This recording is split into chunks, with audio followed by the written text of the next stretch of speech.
Hello everyone, welcome to my channel study with Manu. आज जो हम स्टार्ट कर रहे हैं वही है लैंग्वेज से थोड़ा आगे बढ़ेंगे कि पियाजे और वाइगॉत्स्की ने लैंग्वेज के बारे में अपने क्या व्यूज़ दिए। तो ये बहुत फेमस है, मेनली ये तीन साइकोलॉजिस्ट बहुत फेमस हैं लैंग्वेज के लिए। पहले हैं पियाजे, वाइगॉत्स्की और नोम चॉम्स्की तो बहुत ही ज़्यादा फेमस हैं। अब देखिए पियाजे क्या कहते हैं कि बच्चे की जो लैंग्वेज है वो कैसे डेवलप होती है और क्या क्या पॉइंट्स इन्होंने बताए हैं, तो इनके व्यूज़ आज मैं आपसे बताने वाली हूँ। तो बहुत ही इंपॉर्टेंट क्लास है, क्वेश्चन आता है, ठीक है। तो पियाजे क्या कहते हैं, अभी देखो आपने देखा होगा जो बहुत छोटे बच्चे होते हैं ना, वो अपने मतलब खुद से बात करते हैं, मतलब कुछ ना कुछ बोलते रहेंगे, बड़बड़ाते रहेंगे और अपने काम में लगे रहेंगे। वो कोई गेम भी खेल रहे हैं ना, तो उसमें भी वो कुछ ना कुछ बोलते रहते हैं। उसी स्पीच को कि बच्चे आप मतलब जब भी कुछ काम कर रहे होंगे या वो खेल रहे होंगे, वो मतलब उन्हें किसी से कोई मतलब नहीं होता, वो अपना कुछ ना कुछ अपने मन में बोल रहे होते हैं। तो उसी स्पीच को क्या बोला है, पियाजे ने बोला है कि ये एक ईगोसेंट्रिक स्पीच होती है बच्चे की। बच्चा खुद से बातें करता है। और सबसे बड़ी बात, पियाजे ने इस ईगोसेंट्रिक स्पीच को ना बिल्कुल यूजलेस बताया है। इन्होंने बोला है कि ये जो ईगोसेंट्रिक स्पीच है, बच्चा खुद से जब बात करता है ना, तो वो बिल्कुल यूजलेस है, जो कि कहीं ना कहीं पूरी तरीके से गलत साबित हुई बात। ठीक है, ऐसा नहीं होता, जबकि ये बहुत ही इम्पॉर्टेंट है। ये आगे चल के आपको मैं बताऊंगी कि किसने बोली है ये बात और इसको किस। There is no communication among children. अब देखिए, अगर बच्चे भाई क्लासरूम में हैं बच्चे और वो ग्रुप में कुछ खेल रहे हैं या ग्रुप में कोई एक्टिविटी कर रहे हैं, दो से हैं, अगर वो कहीं ग्रुप में भी है ना, इकट्ठे बैठे हैं, एक साथ बैठे हैं, तो वो आपस में बात नहीं कर रहे, वो खुद से खुद ही बात कर रहे हैं। तो उस चीज़ को क्या बोला है पियाजे ने, उस चीज़ को बोला है कलेक्टिव मोनोलॉग। कलेक्टिव मोनोलॉग मतलब कि वो ग्रुप में तो हैं, वो कलेक्टिवली तो साथ में हैं, लेकिन वो एक दूसरे के साथ कुछ मतलब बातचीत नहीं हो रही है बच्चों की। वो बस अपने अपने से बात कर रहे हैं। जैसे 10-12 बच्चे एक जगह बैठे हैं और वो कुछ काम कर रहे हैं या कुछ एक्टिविटी कर रहे हैं, तो वो आपस में कोई कम्युनिकेशन उनका नहीं हो रहा है। और कम्युनिकेशन ना होने की वजह से वो उसको बोला गया है कलेक्टिव क्योंकि वो इकट्ठे हैं और कम्युनिकेशन उनके बीच में नहीं हो रहा, बस वो खुद से बातें कर रहे हैं, तो उसे बोला है मोनोलॉग। तो इस स्पीच को या इस तरीके के बिहेवियर को बोला गया है कलेक्टिव मोनोलॉग। ये पियाजे ने कहा है कि यहाँ पे क्या होता है, जब बच्चा थोड़ा सा और बड़ा होता है ना, 8-9 साल का बच्चा, तो वो सोसाइटी में मतलब अपने साथ के बच्चों के साथ खेलना शुरू कर देता है। जैसे 7 साल का बच्चा भी आपस में खेलेंगे तो बात करेंगे और उनका सोशल डेवलपमेंट होता है। तो जो वो स्पीच होती है, जो ग्रुप में बच्चे एक साथ जहाँ कम्युनिकेशन हो रहा होता है ना, आपस में बच्चे का कम्युनिकेशन होता है, तो वो होती है सोशल स्पीच, जो कि पियाजे ने बताई है कि यूज़फुल है। पियाजे ने ईगोसेंट्रिक स्पीच को क्या बोला है कि ये बिल्कुल यूजलेस है, ये बच्चे के किसी काम की नहीं, ये सिर्फ ऐसे ही है, मतलब बच्चा अपने आप से खुद भी कुछ ना कुछ बड़बड़ाता रहता है। लेकिन सोशल स्पीच को, जब बच्चा सोसाइटी में एक साथ है, अपने साथ के बच्चों के साथ है, तो उसे बोला है इन्होंने कि वो यूज़फुल है। यानी कि सोशल स्पीच क्या है, बच्चे की सोशल स्पीच कब डेवलप होती है, जैसे जैसे उसकी एज बढ़ती है तो सोशल स्पीच डेवलप हो जाती है। ठीक है, अब पियाजे का मानना है कि बच्चा पहले सोचता है और फिर लैंग्वेज का डेवलपमेंट होता है, मतलब पहले सोचेगा फिर बोलेगा। ये बात सही है। हम क्या करते हैं, हम पहले सोचते हैं फिर बोलते हैं, लेकिन ऐसा भी होता है कि हम बोल देते हैं और फिर उसको सोचते हैं, है ना, दोनों तरीके से चीज़ें हैं। लेकिन पियाजे ने बोला है कि पहले थिंकिंग होती है, पहले सोच विचार होगा, यानी कि चिंतन पहले होता है, फिर भाषा का विकास होता है। मतलब डेवलपमेंट, जो लैंग्वेज डेवलपमेंट है वो बाद में होता है, थिंकिंग पहले डेवलप हो जाती है बच्चे की। ऐसा मानना है पियाजे का। अब देखिए वाइगॉत्स्की इनसे थोड़े से अलग हैं।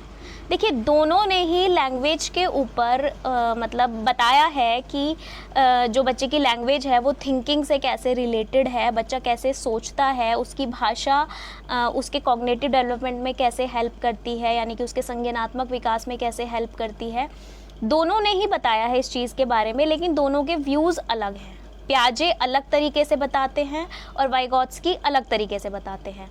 अब देखिए वाइगॉत्स्की क्या कहते हैं। वाइगॉत्स्की का कहना है कि जब बच्चा, देखो यहाँ जो बच्चा खुद से बात करता था, किसके केस में, पियाजे जो बोलते हैं, पियाजे बताते हैं बच्चा खुद से बात करता है तो वो ईगोसेंट्रिक स्पीच है, वो किसी काम की नहीं। वहीं दूसरी तरफ वाइगॉत्स्की क्या कहते हैं, वाइगॉत्स्की कहते हैं कि बच्चा जो खुद से बात करता है ना, वो उसकी प्राइवेट स्पीच है। इन्होंने ईगोसेंट्रिक स्पीच नहीं कहा, इन्होंने बोला कि वो बच्चे की प्राइवेट स्पीच है जिसकी हेल्प से बच्चे की थिंकिंग डेवलप होती है। वाइगॉत्स्की उधर उल्टा कहते हैं, ये बोलते हैं कि ये जो बच्चे की प्राइवेट स्पीच है ना, ये हेल्प करती है बच्चे को। अब क्या क्या यूज़ हैं उस प्राइवेट स्पीच के, देखो बच्चा जब खुद से बात करता है ना तो उसकी थिंकिंग डेवलप होती है। उसकी थिंकिंग को डेवलप करने के लिए उसका बिहेवियर भी रेगुलेट होता है और प्रॉब्लम सॉल्विंग भी बच्चा बोलकर करता है। मतलब अगर वो बड़बड़ा रहे हैं, बच्चे कुछ एक्टिविटी कर रहे हैं, सपोज़ करो बच्चा कोई ऐसी एक्टिविटी कर रहा है, आपने वर्ड पावर का गेम देखा होगा, बच्चे नए नए वर्ड्स बना रहे हैं, तो नए वर्ड्स बना रहे हैं तो वो बोल रहे हैं, बोल बोल के उसकी थिंकिंग डेवलप हो रही है और उसको और वर्ड्स याद आते जा रहे हैं। तो वाइगॉत्स्की ने कहा ये जो बच्चा बोलता है, ये जो खुद से बातें करता है, उससे बच्चे की थिंकिंग डेवलप होती है, वो अपनी प्रॉब्लम को और अच्छे से सॉल्व कर पाता है। ठीक है, बच्चे इसलिए कहा भी जाता है ना कि बोल बोल के पढ़ो जो तुम पढ़ रहे हो। बहुत से पेरेंट्स अपने बच्चे को बोलते हैं कि मुझे आवाज़ आनी चाहिए, तुम बोल बोल के पढ़ो। तो बोल बोल के पढ़ने का मतलब ये है कि उनकी थिंकिंग और ज़्यादा डेवलप होती है। और ये बात वाइगॉत्स्की की बिल्कुल ठीक थी, यहाँ पे पियाजे गलत थे। पियाजे ने बोला कि ये बिल्कुल यूज़लेस है, जबकि ये यूज़लेस नहीं होती। ये जो बच्चे की प्राइवेट स्पीच है ये बहुत यूज़फुल है, उसके बिहेवियर में यूज़फुल है, उसका बिहेवियर भी मतलब मे बी वो हेल्प करती है, रेगुलेट होता है उसका बिहेवियर, प्रॉब्लम सॉल्विंग बच्चा कर पाता है और रेगुलेट होती है उसकी थिंकिंग, यानी कि उसकी थिंकिंग भी डेवलप होती है इस प्राइवेट स्पीच से। ठीक है, तो वाइगॉत्स्की की बात बिल्कुल ठीक है यहाँ पे। अब देखिए प्राइवेट स्पीच, अब देखो ये जो प्राइवेट स्पीच होती है ना, जैसे जैसे बच्चे की एज बढ़ती है, पहले शुरू में वो 1 साल का था, फिर 2 साल 3 साल, जैसे जैसे एज बढ़ती जाएगी बच्चे की, उसकी थिंकिंग और डेवलप होती चली जाती है। और देखिए पहले वो प्राइवेट स्पीच थी, फिर क्या हो जाती है, वो इनर स्पीच हो जाती है। अब इनर स्पीच का क्या मतलब है, यानी कि आपकी जो प्राइवेट स्पीच होती है ना, स्पीच में कन्वर्ट हो जाती है। इसका क्या मतलब है, देखो जब बच्चा छोटा होता है तो वो आपस में मतलब बड़बड़ाना स्टार्ट करता है, थोड़ा कुछ ना कुछ बोल रहा होता है। लेकिन जब हम बड़े हो जाते हैं और हम कुछ अपने दिमाग में सोचते हैं, वो बोलते तो नहीं है ना, बोलकर तो नहीं करते, वो हमारे दिमाग में चल रही होती है चीज़ें। तो वो जब हम बोलते नहीं और हमारे दिमाग में हम कुछ चीज़ें सोच रहे हैं और हम कई बारी अपने सेंटेंस पूरे मतलब अपने माइंड में ही करते जाते हैं। आप अपने ऊपर रख के देखो, सोच कर देखो कि जब हम कोई बहुत गहरा चिंतन करते हैं कि भाई ये काम ऐसे होना है वैसे होना है, तो हम क्या करते हैं, अपने दिमाग में बोल रहे होते हैं, अंदर ही अंदर हम बोल रहे होते हैं और अंदर ही अंदर वो बोलना जो है वही इनर स्पीच है। तो ये प्राइवेट स्पीच एज के साथ किस में कन्वर्ट हो जाती है, ये प्राइवेट स्पीच कन्वर्ट हो जाती है इनर स्पीच में। लेकिन कई बारी ऐसी सिचुएशन हमारे सामने आ जाती है जो बहुत ही डिफ़िकल्ट है, यानी कि बहुत ज़्यादा डिफ़िकल्ट भी हो सकती है, कुछ स्कैरी सिचुएशन हो सकती है जिसमें हम बहुत ज़्यादा डर रहे होते हैं कि भाई क्या होगा, मतलब किसके साथ कुछ मिस हैपनिंग हो जाए। तो आपके जो वर्ड्स होते हैं ना, जो आप मतलब अंदर अंदर सोच रहे होते हो, वो बाहर निकलने शुरू हो जाते हैं कि हमारी जो इनर स्पीच होती है वो प्राइवेट स्पीच में बदल जाती है। कई बार देखा होगा कि अगर आप कुछ चीज़ें, आप कहीं बाहर जा रहे हो, कई बार आप अपना वॉलेट भूल जाते हो, अपनी घड़ी भूल जाते हो, तो आपने देखा होगा आप जब कि पता नहीं मैंने घड़ी कहाँ रख दी, पता नहीं मैंने वॉलेट कहाँ रख दिया, ये आपके मुंह से निकलता है। तो वो इनर स्पीच जैसे जैसे आप मन में सोच रहे होते हो जो चीज़, वो आपके मुंह से बाहर निकल जाती है। तो इनर स्पीच कन्वर्ट भी हो जाती है फिर से प्राइवेट स्पीच में, जब कोई सिचुएशन ऐसी आ जाती है आपके सामने जहां आप बहुत गहरा चिंतन करते हो, यानी कि आप बहुत डीप थिंकिंग करते हो। ठीक है, तो वाइगॉत्स्की कहते हैं ये प्राइवेट स्पीच यूज़लेस बिल्कुल नहीं है, ये बल्कि बहुत यूज़फुल है। थिंकिंग इससे डेवलप होती है, बच्चे का बिहेवियर रेगुलेट होता है, बच्चा प्रॉब्लम सॉल्विंग कर पाता है। तो private speech plays an important role in everyone's life. ठीक चीज़ और देखा है, इन्होंने लैंग्वेज और थॉट के बारे में अपनी व्यूज़ दिए हैं। अब देखना, पियाजे ने तो यहाँ पे कहा था कि जो हमारी थिंकिंग होती है, थिंकिंग पहले होती है और फिर हमारी लैंग्वेज डेवलप होती है।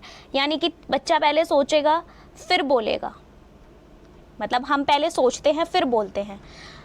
बात इनकी सही है, लेकिन इन्होंने सिर्फ एक ही फेज़ लिया है, इन्होंने एक ही फेज़ पे कंसंट्रेट किया कि इन्होंने एक ही चीज़ बताई कि भाई हम पहले सोच लेंगे फिर हम बोलेंगे।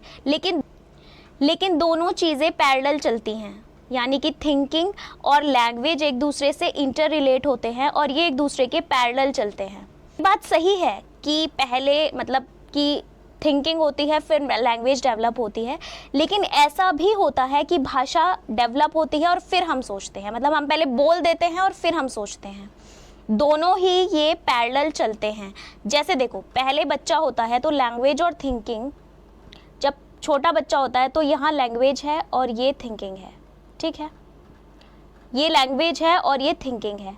तो पहले ये दोनों अलग अलग रहते हैं। जब बच्चा थोड़ा सा और बड़ा होता है तो होता क्या है, लैंग्वेज और थिंकिंग एक दूसरे के पास आ जाते हैं, ठीक है, लैंग्वेज और थिंकिंग एक दूसरे के पास आ जाते हैं।